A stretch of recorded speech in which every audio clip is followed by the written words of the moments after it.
Hello bull trackers दोस्तों, आज एक बार फिर मार्केट में भारी उतार चढ़ाव हमें देखने को मिला। जिस तरीके से एग्जिट पोल के नतीजे आ रहे हैं, लगभग वैसे ही रिजल्ट्स के फिगर भी आते हुए दिखे, लेकिन मार्केट का रिएक्शन उसके अनुकूल नहीं था। तो आज मार्केट में क्या हुआ, क्या मार्केट में आज शॉर्ट पोजीशंस बनी या लॉन्ग पोजीशंस बनी, आइए मेरे साथ डिकोड करते हैं। वीडियो को आगे बढ़ाने से पहले दोस्तों, मैं आपके साथ एक चीज शेयर करना चाहता हूं कि आपके काफी सारे क्वेश्चंस हमारे कमेंट बॉक्स में आते हैं। टाइम टू टाइम हम उन्हें एड्रेस भी करते हैं। तो हम एक स्पेशल वीडियो इस वीकेंड में लेकर आएंगे, जहां पर आपके बहुत सारे क्वेश्चंस जो आपने हमसे पूछे हैं अलग अलग टॉपिक्स पर, उसको कवर करने वाले हैं।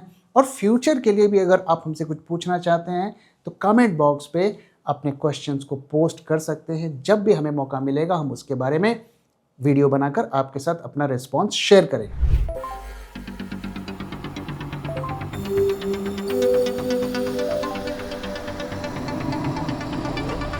जब मार्केट की हो बात, बेटर आस्क बुल ट्रैक। तो आज अगर मार्केट में देखें आप, तो मार्केट खुलते ही नीचे चले गए और आप देख सकते हैं कि कितनी वोलेटिलिटी हमें ड्यूरिंग द डे देखने को मिले और लगभग सारे दिन मार्केट्स प्रेशर में रहे और एग्रेसिव सेलिंग होती हुई दिखी। लेकिन मार्केट क्लोजिंग से पहले ही एक जबरदस्त उछाल हमें देखने को मिला और मार्केट ग्रीन टेरिटरी पर क्लोज हुआ। लगभग वैसी ही सिचुएशन बैंक निफ्टी में भी हमें देखने को मिली। तो आखिर आज मार्केट में क्या हुआ, क्यों मार्केट में इतने जो फेवरेबल न्यूज आने के बावजूद भी through out the day markets red में रहे। तो आइए थोड़ा मार्केट का डेटा क्रंचिंग करते हैं और समझने की कोशिश करते हैं। तो आज का अगर मार्केट का डेटा हम देखें तो वहां हमें क्या देखने को मिलता है। निफ्टी जैसे कि मैंने दिखाया फाइनली ग्रीन में क्लोज हुआ, ये फोर्थ कंसेक्यूटिव डे है। और यहां पर अगर आप देखिए तो एडवांस डिक्लाइन रेशियो भी बहुत अच्छे नहीं रहे, करीब 28 स्टॉक्स अप रहे, 22 डाउन रहे। अगर मेजर गेनर्स की बात करें तो 3% से ज्यादा के ना कोई मेजर गेनर रहा, ना कोई मेजर लूजर्स रहा। और बैंक निफ्टी ने थोड़ा बेटर परफॉर्म किया। अगर हम उसके ब्रेथ की बात करें, एडवांस देख सकते हैं आप, 10 स्टॉक्स अप रहे और 2 डाउन रहे। यहां पर भी हमें कोई मेजर गेनर्स या लूजर्स नहीं दिख रहे हैं। तो मार्केट ऐसा लगता है कि अभी भी थोड़ा कंफ्यूज्ड है, अभी भी वो कोई मेजर कॉल लेने से बच रहा है, ये डेटा देखकर लगता है। और वही चीज इंस्टीट्यूशनल बाइंग सेलिंग में हमें देखने को मिल रही है। अगर आप FII DII का डेटा देखें तो कल के दिन भी कोई ना तो DIIs ने मेजर बाइंग की, ना ही मेजर सेलिंग की। तो इतनी प्रेडिक्टेबल होने के बावजूद भी markets are not convinced. Why they are not convinced, इसके बारे में थोड़ी देर में बात करेंगे। आइए पहले सेक्टर्स की सिचुएशन देख लेते हैं कि यहां हमें क्या देखने को मिला। तो आज मेजॉरिटी ऑफ सेक्टर्स ग्रीन में रहे। जो सबसे ज्यादा डाउन रहा वो है निफ्टी IT, और अगर जो सबसे ज्यादा अप रहा वो है निफ्टी PSU बैंक्स। और क्यों PSU बैंक्स में रैली पिछले कई दिनों से चल रही है हम जानते हैं, और उसमें जो मर्जर और कंसोलिडेशन होना है, साथ ही एक पॉसिबिलिटी है कि फॉरेन बैंक्स भी PSU बैंक्स में खरीदारी कर सकते हैं। तो उसका इम्पैक्ट हमें देखने को मिला। तो प्रश्न ये है कि पिछले कई दिनों से इतनी फेवरेबल न्यूज आ रही है, जिस न्यूज का मार्केट इंतजार कर रहा था कि बिहार इलेक्शंस में NDA को विक्ट्री मिलेगी, सिग्नल्स क्लियर थे, लेकिन मार्केट्स आज क्यों ऐसे रिएक्ट नहीं कर पा रहे थे। अगर हम आखिरी आधे घंटे की ट्रेडिंग छोड़ दें तो through out the day markets red में रहे। इसकी वजह क्या है? इसकी वजह काफी हमने डिकोड करने की कोशिश की और एक ही फैक्टर नजर में आता है, और वो है नीतीश कुमार। मार्केट को ऐसा लगता है अभी भी वो श्योर नहीं है कि नीतीश कुमार ही NDA के लीडर बनेंगे, यानी कि वो दोबारा से चीफ मिनिस्टर बनेंगे। और अगर वो नहीं बनते हैं तो क्या होगा, इसको लेकर मुझे लगता है कि मार्केट में एक कंसर्न है, एक डाउट है। और अभी तक ध्यान रहे कि NDA ने नीतीश कुमार को चीफ मिनिस्टर कैंडिडेट अनाउंस नहीं किया है। इसके अलावा कोई ऐसा रीजन नहीं है कि इतनी फेवरेबल न्यूज होने के बावजूद मार्केट्स इस तरीके से नेगेटिवली रिएक्ट करे। और अगर नीतीश कुमार चीफ मिनिस्टर नहीं बनते हैं तो उसका सेंटर पे क्या इंपैक्ट पड़ेगा इसको लेकर भी मार्केट श्योर नहीं है। मेरा इसके बारे में कोई ओपिनियन नहीं है कि क्या होगा नहीं होगा। अभी इलेक्शन के पूरे रिजल्ट्स भी नहीं आए हैं, लेकिन मार्केट को कंसर्न रहने का और कोई रीजन नहीं होना चाहिए। अगर आप सोचते हैं कोई और वजह है जिसकी वजह से मार्केट ने पॉजिटिवली रिएक्ट नहीं किया, तो जरूर फीडबैक शेयर करिए। आपके पास भी कोई अंदर की खबर हो सकती है। अब आइए हम स्मार्ट मनी की बात करते हैं कि कहां पे स्मार्ट मनी घुस रहा है और कहां से निकल रहा है।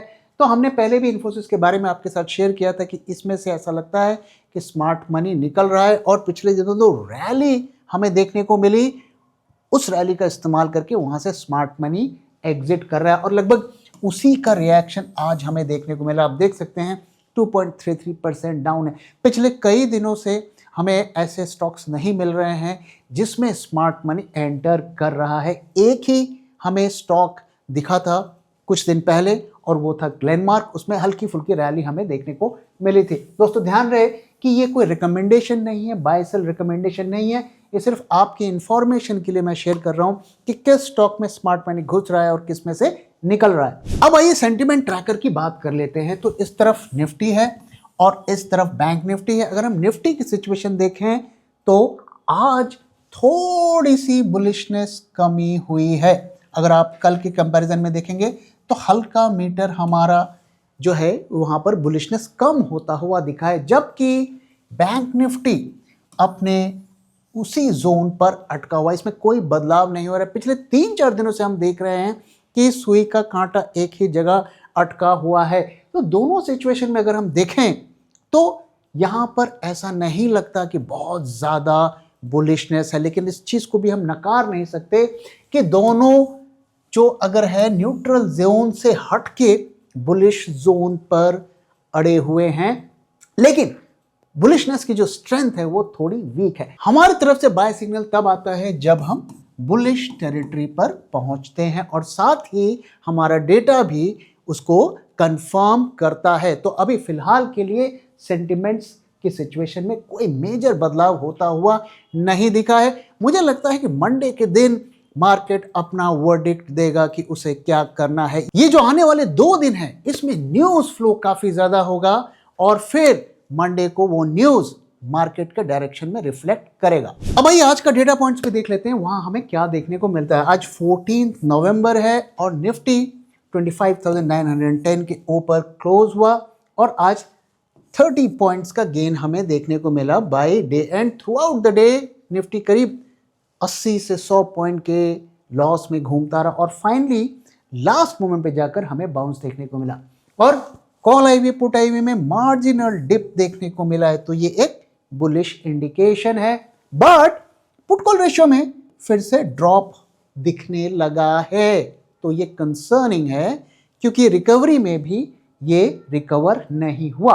विक्स में भी हल्का सा फॉल देखने को मिला है, काफी टाइम के बाद दोबारा वो 12% से नीचे आया है। लेकिन जो सबसे कंसर्निंग बात है वो ये है कि निफ्टी में ओआई का ह्यूज एडिशन हुआ है। करंट मंथ में 11,431 कॉन्ट्रैक्ट्स ऐड हुए हैं और नेक्स्ट मंथ में भी ठीक ठाक 21 कॉन्ट्रैक्ट्स ऐड हुए हैं। लेकिन जो चिंता की बात यह है कि अगर आप प्रीमियम्स को देखेंगे तो इसमें ड्रॉप हुआ है। अब लगातार देख रहे हैं कि 122 से हम घटते घटते लगभग आधे हो गए हैं और यहां पर भी 311 से घटते घटते 247 हो गए हैं। तो दोनों तरफ प्रीमियम में फॉल होता हुआ दिखा है, हाई ओआई एडिशंस होती हुई दिखी हैं, पुट कॉल रेशियो में ड्रॉप होता हुआ दिखा है। तो ये ज्यादातर इंडिकेशंस ये सजेस्ट कर रहे हैं कि शॉर्ट पोजीशंस बनी हैं। अब इसका इंपैक्ट मार्केट में क्या होगा ये तो मंडे को ही पता चलेगा, लेकिन कुछ और डेटा पॉइंट्स भी हम देख लेते हैं। अगर एडवांस डिक्लाइन रेशियो को आप देखें तो ये थोड़ा बेरिश पिक्चर ही है और एक बार फिर हमें हाई टर्नओवर देखने को मिला है। तो वंस अगेन यहां पर कॉन्ट्रडिक्शन देखने को मिल रहा है। एक तरफ डेरिवेटिव मार्केट में शॉर्ट पोजीशंस बन रही हैं, दूसरी तरफ हाई टर्नओवर देखने को मिल रहा है, जो ये इंडिकेट कर रहा है कि कहीं ना कहीं स्टॉक की डंपिंग हो रही है। दूसरी तरफ अगर एफआईआई का इंडेक्स शॉर्ट्स की पोजीशन देखें तो कल हल्का सा डिप हमें देखने को मिला है, काफी दिनों के बाद हमें डिप देखने को मिला है। तो इस डेटा को अगर मैं डिकोड करूं तो आज की पिक्चर तो यही बता रही है कि यहां पर डेरिवेटिव्स मार्केट में शॉर्ट पोजीशंस बनी हैं। अब आइए निफ्टी फ्यूचर्स के प्रीमियम का एक लार्जर ट्रेंड भी देख लेते हैं, वहां पर हमें क्या देखने को मिल रहा है। तो क्लियर कट आप देखिए, निफ्टी ऊपर जाता हुआ दिख रहा है, प्रीमियम्स में ड्रॉप होता हुआ दिख रहा है। और आज के दिन का अगर आप ड्रॉप देखिए तो यहां पर आप देख सकते हैं कि कितना ड्रॉप हमें देखने को मिला है। सेम सिचुएशन नेक्स्ट मंथ में भी देखने को मिला है। यहां पर आप देखिए Nifty is going up and premiums are going down. तो डेटा तो यही बता रहा है कि शॉर्ट पोजीशंस मार्केट में बन रहे हैं। अब आइए चार्ट्स को भी देख लेते हैं, वहां से हमें क्या क्लूज मिल रहे हैं। तो कल के दिन और आज के दिन में चार्ट्स में कोई बदलाव नहीं हुआ है, सिर्फ एक ही बदलाव हुआ है और यह है कि इसने इस लेवल को ब्रीच कर दिया है। अभी हम इस पर बाय की सिग्नल जनरेट कर देते, लेकिन आपने देखा कि हमारा जो सेंटिमेंट ट्रैकर है अभी भी पूरी तरीके से बुलिश जोन पर नहीं मिला है, यानी कि इस लेवल को वहां से कंफर्मेशन नहीं मिला। साथ ही आज का जो डेली डेटा है उसमें भी अगर आप देखें तो बुलिशनेस के साइंस नहीं दिख रहे हैं। और एक और चीज़ मैं आपके साथ शेयर करना चाहता हूं कि यहाँ पर आप MACD को अभी देखें तो वो अभी भी ग्रीन में नहीं आया है। तो technical indicators, derivative indicators, data points और साथ में न्यूज़ फ्लो, ये चारों फिलहाल के लिए हमें बाय की इजाज़त नहीं दे रहे हैं। और शायद हमें मंडे का दिन वेट करना पड़ेगा जब मार्केट्स डिसाइसिवली अपना वर्डिक्ट देंगे। इसलिए फिलहाल के लिए no positions, wait and watch. तो दोस्तों इसी के साथ इस वीडियो को यहाँ पे खत्म कर रहा हूँ। वीडियो कैसा लगा जरूर बताइएगा, अपना फीडबैक भी शेयर करना मत भूलिएगा। Thank you very much for watching and thank you for your time.